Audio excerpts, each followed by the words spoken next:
الحمدللہ رب العالمین والعاقبۃ للمتقین والصلاۃ والسلام علی اشرف الانبیاء والمرسلین وعلی آلہ وصحبہ اجمعین اما بعد فاعوذ باللہ السمیع العلیم من الشیطان الرجیم بسم اللہ الرحمن الرحیم الرحمن علم القرآن خلق الانسان علمہ البیان صدق اللہ العظیم اللہم صلی علی محمد وعلی آل محمد کما صلیت علی ابراہیم وعلی آل ابراہیم انک حمید مجید اللہم بارک علی محمد وعلی آل محمد کما بارکت علی ابراہیم وعلی آل ابراہیم انک حمید مجید رب اشرح لی صدری ویسر لی امری واحلل عقدۃ من لسانی یفقہوا قولی۔ محترم ناظرین کرام، بزرگان دین اور میری عزیز ماؤں اور بہنوں بھائیوں، السلام علیکم ورحمۃ اللہ وبرکاتہ۔ میں آپ کا میزبان عبدالوہاب آپ کو پروگرام گفتگو کے اندر خوش آمدید کرتا ہوں۔ ناظرین، اللہ رب العزت نے قرآن پاک کی ایک سورت ہے جس کو سورہ رحمان کہا جاتا ہے، جو کہ قرآن کی دلہن ہے۔ جیسے کہتے ہیں نا کہ قرآن کا جو دل ہے، قلب ہے، وہ یاسین ہے۔ سورہ یاسین قرآن کا دل ہے۔ اسی طرح سے قرآن کی جو دلہن ہے وہ سورہ رحمان ہے۔ تو سورہ رحمان میں اللہ رب العزت نے جس چیز سے ابتدا کی ہے اس سورت کو، جس نام سے، وہ ہے الرحمن۔ الرحمن صفت ہے اللہ رب العزت کی، اور یہ مبالغے کا صیغہ ہے۔ قرآن پاک میں 114 صورتیں ہیں، اور ان میں سے 113 صورتوں کے شروع میں تسمیہ کو پڑھا جاتا ہے، بسم اللہ الرحمن الرحیم، شروع اللہ کے نام سے جو رحمان ہے اور رحیم ہے۔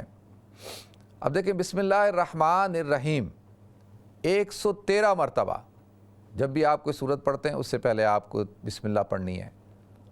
اور اسی طریقے سے جب آپ قرآن کی جو سورت ہے فاتحۃ الکتاب جس کو کہا جاتا ہے، جس سے کتاب کی ابتدا ہوتی ہے، الحمدللہ رب العالمین الرحمن الرحیم، کہ اس میں اللہ تعالیٰ فرماتے ہیں تمام تعریفیں اس رب کی ہیں جو عالمین کا مالک ہے، خالق ہے، رب ہے، اس خدا کی ہیں، اس الہ کی ہیں جو رب العالمین ہے، الرحمن الرحیم جو رحمان ہے اور رحیم ہے۔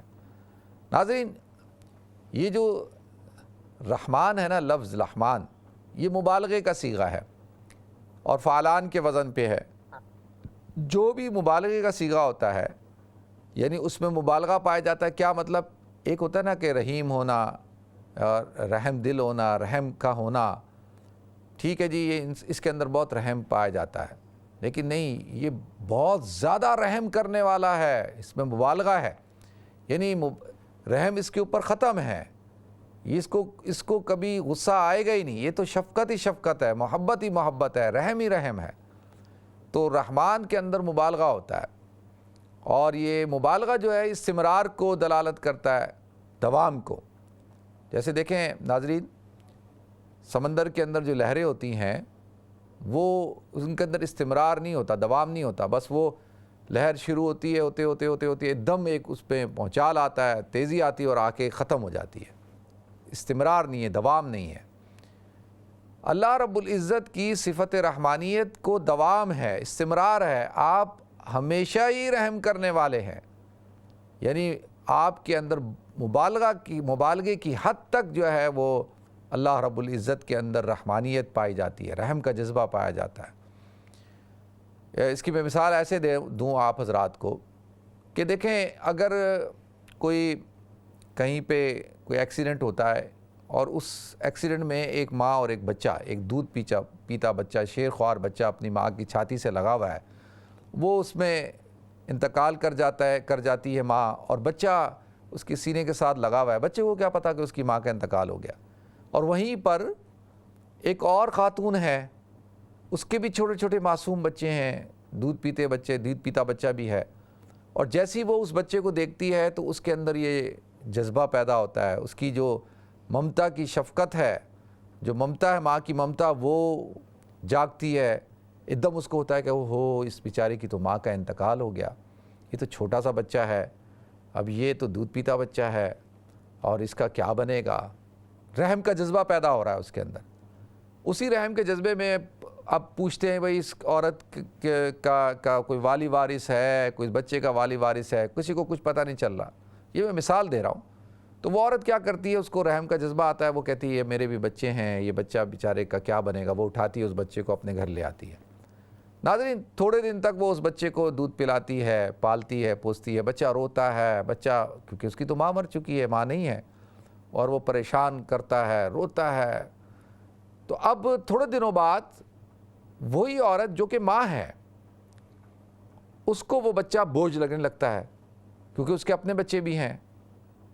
اور وہ کہتی ہے کہ یار یہ تو میرے لیے ایک بوجھ بن گیا ہے, اور میں نے تو یہ کیا, یعنی میں یہ لفظ استعمال نہیں کرنا چاہتا کہ میں نے یہ کیا مصیبت پال لی ہے, یا یہ میں صرف محاورتاً کہہ رہا ہوں. وہ کہتی ہے تو میں ایک مشکل میں پڑ گئی ہوں کہ بھئی میرے تو اپنے بچے ہیں, اور یہ بچہ تو میرے لیے بوجھ بن گیا ہے. تو اب دیکھیں اس کے اندر وقتی طور پہ رحم کا جذبہ پیدا ہوا, اور اس رحم کے جذبے کی وجہ سے اس نے اس بچے کو گود لیا اور اپنے گھر لے کے آئی, اور تھوڑے دنوں بعد وہ جو جذبہ تھا رحم کا وہ ختم ہو گیا. تو یہ کیا ہے, اس رحم کے اندر استمرار نہیں ہے, دوام نہیں ہے. تو اللہ رب العزت رحمان ہے, کیونکہ اس کی جو صفت رحمانیت ہے اس کو دوام حاصل ہے. اللہ تعالیٰ اپنے بندوں سے بے حد محبت کرتا ہے, اور ہمیشہ کرتا ہے. یہ نہیں ہے کہ وہ جو ہے وہ کوئی وقتی طور پہ کر رہا ہوگا. دیکھیں نا کہ اس کے جو بندے ہیں, انسان, جو جیسے ایک ماں کا ایک بچہ فرمانبردار ہوتا ہے, ایک نافرمان ہوتا ہے, تو ماں فرمانبردار کو بھی کھانا دیتی ہے, نافرمان کو بھی دیتی ہے. ایک بچہ تنگ کرتا ہے, ایک بچہ تنگ نہیں کرتا, دونوں کو کھانا دیتی ہے, دونوں کو دودھ پلاتی ہے, دونوں کے ساتھ محبت کرتی ہے. کیوں؟ کہ بھئی اس کی اولاد ہے وہ. تو اللہ تعالیٰ کے لاکھوں لوگ ہیں, کروڑوں لوگ ہیں جو اللہ کے وجود کو نہیں مانتے, وہ اللہ ہی کو نہیں مانتے, لیکن اللہ تعالیٰ ان کو بھی کیا کر رہا ہے, کھلا رہا ہے, پلا رہا ہے, پال رہا ہے. اور دنیا کے اندر جو اللہ تعالیٰ نے جو قدرتی وسائل رکھے ہیں جو مسلمان کے لیے, وہی سارے وسائل اللہ تعالیٰ نے اس کے لیے بھی رکھے ہیں. سورج نکلتا ہے تو وہ سورج فائدہ دے رہا ہے, مسلمان کو بھی دیتا ہے, غیر مسلم کو بھی دیتا ہے. چاند فائدہ دیتا ہے مسلمان کو بھی, غیر مسلم کو. بارش برستی ہے, مسلمان کے لیے بھی ہے, غیر مسلم کے لیے بھی ہے. یہ ساری جو اللہ تعالیٰ نے ساری نعمتیں رکھی ہیں, وہ سب کی سب اللہ تعالیٰ نے برابر رکھی, کیونکہ اللہ تعالیٰ رحمان ہے. اب دیکھیں, یہ اللہ تعالیٰ نے اس سورت کو شروع کرتے ہوئے فرمایا الرحمن. اپنی جو صفت رحمانیت ہے اس کا اظہار کرتے ہوئے الرحمن علم القرآن. اللہ تعالیٰ فرماتے ہیں کہ دیکھو کہ اللہ تعالیٰ نے قرآن کا علم دیا, قرآن سکھایا. یہ صفت رحمانیت کو ساتھ لگا کر اللہ تعالیٰ نے یہ نہیں کہا القہار علم القرآن, الغفار علم القرآن, الرزاق علم القرآن, اور جتنی صفات ہیں اللہ تعالیٰ کی, الوہاب, اور جو آپ الواسع, جو بھی صفات ہیں وہ آپ ساری لگا دیں. لیکن اللہ تعالیٰ نے جو اپنے جو نام ہیں, صفاتی نام ہیں, ان میں سے اللہ تعالیٰ نے کس نام کو منتخب کیا؟ رحمان کو. کہ اللہ تعالیٰ اپنے بندوں سے بے حد انتہائی درجے محبت کرتا ہے اس انسانوں سے, کہ اللہ تعالیٰ نے ان کو قرآن دیا, قرآن سکھایا. یہ اللہ تعالیٰ کی محبت ہے تمام کی تمام انسانیت سے. یہ اللہ کی انتہائی درجے شفقت ہے کہ اللہ تعالیٰ نے قرآن کا علم دیا. اس لیے تو اللہ کے رسول صلی اللہ علیہ وسلم نے ارشاد فرمایا خیرکم من تعلم القرآن وعلمہ, تم میں سب سے بہترین آدمی وہ ہے جو قرآن سیکھے اور سکھائے. تو اللہ تعالیٰ کہتے ہیں کہ ہم نے قرآن سکھایا, رحمان نے قرآن سکھایا. اس سے ضمناً علماء کہتے ہیں کہ قرآن پڑھاتے وقت, قرآن سکھاتے وقت, قرآن کی تعلیم دیتے وقت, چاہے وہ آپ تجوید سکھا رہے ہوں, چاہے آپ نورانی قاعدہ پڑھا رہے ہوں, چاہے آپ ناظرہ پڑھا رہے ہوں, حفظ کرا رہے ہوں, تفسیر پڑھا رہے ہوں, اب ترجمہ, جو قرآن کا علم دے رہے ہوں, تو اس کے اندر شفقت کو, محبت کو اپنے اوپر غالب رکھیں. ہمارے ہاں الٹا ہے نا. ہمارے ہاں جو ہے وہ قرآن پڑھاتے ہوئے قاری جو ہے بچوں کو مار رہا ہے, تشدد کرتا ہے. حفظ کرتے ہوئے بچوں کے اوپر تشدد کیا جا رہا ہے, ان کو سزائیں دی جا رہی ہیں, ان کو ڈانٹا جا رہا ہے, سبق یاد کر کے نہیں آیا, وہ ان کو جو ہے مرغا بنایا جا رہا ہے. اور صفت رحمانیت جو ہے وہ نظر ہی نہیں آ رہی, شفقت اور محبت نظر ہی نہیں آ رہی. ہم نے قرآن پڑھا, حفظ کیا ہے نا, ناظرہ پڑھا, دیکھا ہے کہ قاری حضرات کیا کرتے ہیں. لیکن یہاں پہ اللہ تعالیٰ نے کہا دیکھو نہیں، کہ رحمان کا جذبہ، جب تمہارے اندر رحم کا جذبہ ہوگا نا لوگوں کے لیے. دیکھیں جو داعی ہوتا ہے نا، جو لوگوں کو اللہ کی طرف بلاتا ہے، وہ خصوصیت کے ساتھ لوگوں کا اس کے اندر اگر محبت کا جذبہ ہوگا نا، رحم کا جذبہ ہوگا، تو جبھی تو وہ اپنی بات پہنچا سکے گا. دیکھیں ایک انسان دیکھ رہا ہے کہ دوسرا انسان کائی میں گرنے والا ہے، اور وہ آگے کوئی بہت بڑی مصیبت ہے، آگے کوئی بہت بڑا مسئلہ ہے، پریشانی ہے. اب وہ اس کو غصے سے روکتا ہے، میں تمہیں روک رہا ہوں آگے بچ جاؤ، اور تم آگے برباد ہو جاؤ گے، تباہ ہو جاؤ گے، آگے کھائیے گر جاؤ گے. وہ غصے سے اس کو کہہ رہا ہے. تو ہو سکتا ہے لوگ اس کی بات مانے ہی نہ، ہو کہیں یار پتہ نہیں کیا چیخ رہا ہے، کیا کہہ رہا ہے یہ.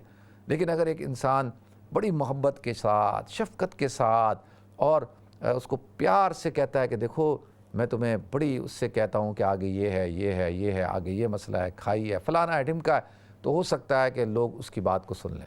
کہیں یار اتنی محبت سے، اتنے پیار سے، اتنی شفقت سے یہ سمجھا رہا ہے. تو اللہ تعالیٰ کہتا ہے قرآن جو ہے نا، علم القرآن.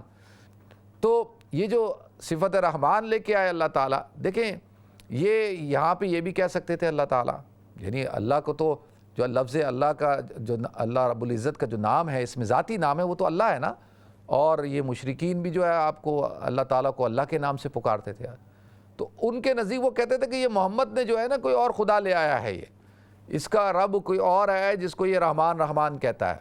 وہ کہتے تھے نہیں، اللہ پکارو، اللہ کو پکارو، صرف اللہ کے نام سے پکارو. یہ جو تو پھر قرآن میں اللہ تعالیٰ نے کیا کہا، قل ادعوا اللہ عبد الرحمن ایما تدعوا فلہ الاسماء الحسنی، کہ اللہ تعالیٰ کو اللہ کے نام سے پکارو یا رحمان کے نام سے پکارو، جس نام سے بھی اچھے اچھے ناموں سے پکارو، سارے اسماء الحسنی اسی کے ہیں، جس نام سے چاہے اس کو پکارو. تو اب الرحمن علم القرآن.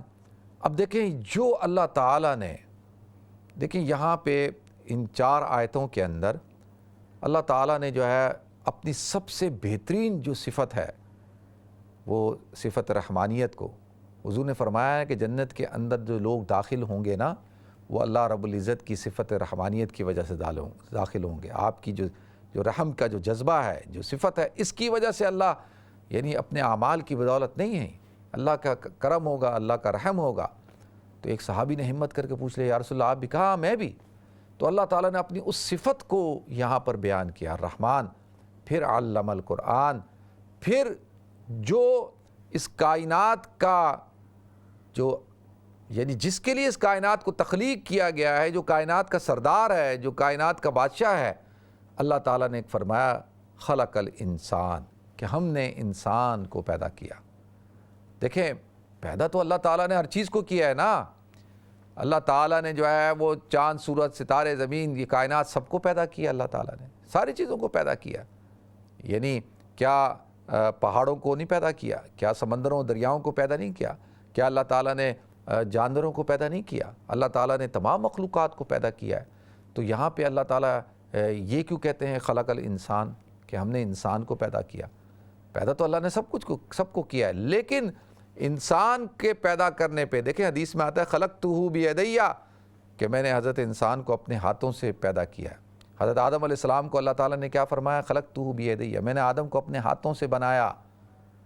اور الناس من آدم و آدم من تراب، کہ لوگ جو ہے وہ آدم کی نسل سے ہیں، اور آدم جو ہے وہ تراب، مٹی سے پیدا ہوئے. تو اللہ تعالیٰ کہتے ہیں کہ میں نے تمام کی تمام چیزوں کو اپنے امر سے پیدا کیا، اور لیکن آدم کو اپنے ہاتھوں سے تخلیق کیا. دیکھیں یہ خلق الانسان، ایک ہوتی ہے عالم خلق اور ایک ہوتی ہے عالم امر. عالم خلق جو ہوتا ہے نا ناظرین، اس کے اندر جو چیزیں ہیں وہ تدریجاً وجود میں آتی ہیں، تدریجاً. جیسے اب آم کا سیزن ہے تو اللہ کہتے ہیں کہ بھئی آم پیدا ہو جا. نہیں، آم ایسے نہیں، آم کی گٹلی ڈالی جائے گی اور پھر اس کا چھوٹا درخت نکلے گا، پیڑ نکلتے پھر درخت تیار ہوگا، پھر وہ پھل دے گا نا. ایک تدریجاً ہے. اسی طرح سے انسان جو ہے وہ اس کی تخلیق ہوئی ہے. تخلیق کا مطلب کیا ہے؟ کہ تدریجاً خلقت جو ہوتی ہے اس کے اندر تدریج ہوتی ہے. جو امر ہوتا ہے وہ تو اللہ تعالیٰ اذا اراد شیئا ان یقول له کن فیکون، انما امرہ اذا اراد شیئا ان یقول له کن فیکون. جب اللہ تعالیٰ کسی چیز کے ہونے کا ارادہ کرتا ہے تو اللہ تعالیٰ اس کو امر کرتا ہے، وہ چیز ہو جاتی ہے، کن فیکون. لیکن وہ عالم امر کے اندر ہے. اور عالم امر کے جو محتاج ہیں، جو اللہ تعالیٰ جن کو حکم دیتا ہے، جس سے وہ حکم لیتے ہیں، وہ ہیں فرشتے اور انسان کی روح. اور لیکن یہ جو انسان کا جسم ہے اور یہ کائنات کے اندر جو چیزیں ہیں وہ عالم خلق ہیں. یہاں پہ ہر چیز کو جو ہے اب نطفہ ماں کے رحم کے اندر ٹھہرے گا، پھر وہ پورا ایک پروسیس ہے. وَلَقَدْ خَلَقْنَا الْإِنسَانَ مِنْ صَلَالَةٍ مِنْ طِينٍ ثُمَّ جَعَلْنَاهُ نُطْفَةً فِي قَرَارٍ مَكِينٍ ثُمَّ خَلَقْنَا النُّطْفَةَ عَلَقَةً فَخَلَقْنَا الْعَلَقَةَ مُضْغَةً فَخَلَقْنَا الْمُضْغَةَ عِظَامًا فَكَسَوْنَا الْعِظَامَ لَحْمًا ثُمَّ أَنشَأْنَاهُ خَلْقًا آخَرَ فَتَبَارَكَ اللَّهُ أَحْسَنُ الْخَالِقِينَ. کہ پھر اللہ کہتا ہے کہ دیکھو یہ پورا پروسیس ہے نا، یہ نطفہ مضغہ، یہ سارا پروسیس ہوتے انسان جو ہے وہ 9 مہینے کے اندر پورا پروسیس کرتا ہے. پھر اس کے بعد فتبارک اللہ احسن الخالقین. اللہ کہتا ہے کتنا خوبصورت احسن خلقت کے اندر انسان کو اللہ تعالیٰ نے پیدا کیا، کتنا خوبصورت پیدا کرنے والا ہے اللہ رب العزت. فتبارک اللہ احسن الخالقین. پھر فرمایا لقد خلقنا الانسان فی احسن تقویم، کہ ہم نے حضرت انسان کو احسن تقویم پہ پیدا کیا. تو لہذا ناظرین، خلق الانسان سے مراد کیا ہے کہ ساری کی ساری کائنات جو پیدا ہوئی ہے وہ اسی حضرت انسان کے لیے ہوئی ہے. اصل تو تخلیق انسان کی ہے، اور یہ سارا جو نظام اللہ تعالیٰ نے سجایا وہ اس کے واسطے سجایا، اس کے لیے سجایا ہے. یہ سب اس کی طفیل ہے، اس کے صدقے ہے، انسان کے صدقے میں ہے. اور کائنات تو آپ کو پتہ ہے کہ انسانوں کے سردار اور انبیاء کے سردار حضور اکرم صلی اللہ علیہ وسلم وجہ تخلیق کائنات. تو اللہ رب العزت ارشاد فرماتا ہے کہ دیکھو احسن الخالقین، کہ اللہ تعالیٰ نے جو ہے بہترین خالق ہے، اللہ تعالیٰ پیدا کرنے والا ہے. اللہ تعالیٰ نے الرحمن علم القرآن خلق الانسان، انسان کو اللہ تعالیٰ نے پیدا کیا. تو اب انسان کو اللہ تعالیٰ نے پیدا کیا، اپنا خلیفہ بنایا، اپنا نائب بنایا، اور سب کو حکم دیا فسجد الملائکۃ کلھم اجمعون، تمام کے تمام فرشتوں کو حکم دے دیا. اب تمام کلھم اجمعون، صرف استثناء کس کا کیا؟ الا ابلیس. صرف ابلیس کا استثناء کیا کہ ابلیس نے نہیں کیا. ابا واستکبر وکان من الکافرین، کہ اس نے انکار کیا، تکبر کیا، وہ نافرمانوں میں سے ہو گیا، کافروں میں سے ہو گیا. صرف ابلیس نے انکار کیا، باقی سب کے سب نے، فرشتوں نے سجدہ کیا. تو ناظرین، سب فرشتوں میں حضرت جبریل بھی ہیں، حضرت اسرائیل بھی ہیں، حضرت اسرافیل بھی ہیں، حضرت میکائیل بھی ہیں. یہ سارے فرشتے ہیں اس کے اندر. تمام کے تمام فرشتوں نے حضرت انسان کو سجدہ کیا. فسجد الملائکۃ کلھم اجمعون. تو لہذا ناظرین، یہ انسان ہے. اس کائنات کا جو کلائمیکس ہے نا، کہ جس کو اللہ تعالیٰ نے، کہ ساری چیزیں پیدا ہوتی 6 دن کے اندر آسمان زمین ہوئے سب کچھ، لیکن جو اصل جو تخلیق ہے اللہ تعالیٰ کی، وہ کیا ہے؟ وہ انسان ہے. یہ جو میں اور آپ ہے، ہم اپنے آپ کو معمولی نہ سمجھیں. ہماری حیثیت دیکھیں. اللہ نے اپنا خلیفہ بنایا ہے ہمیں، اللہ نے اپنا نائب بنایا ہے.